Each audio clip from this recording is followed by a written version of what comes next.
சராசரி வயது வந்தது உண்மையா பொய்யா?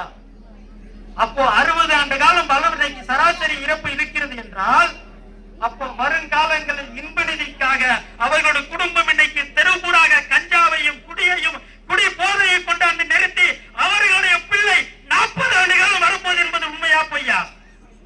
அப்போ 40 ஆண்டு காலம் வரக்கூடிய குழந்தைகளின் பிள்ளை பிறக்கக்கூடிய பிள்ளை வருங்காலங்களில் 30 ஆண்டு காலம் வரும் என்பது உண்மையா பொய்யா? என்னுடைய பிள்ளை வருங்காலத்தில் 30 ஆண்டு காலம் வாழ்வது உண்மையா பொய்யா? வருவார்கள் இல்லையா?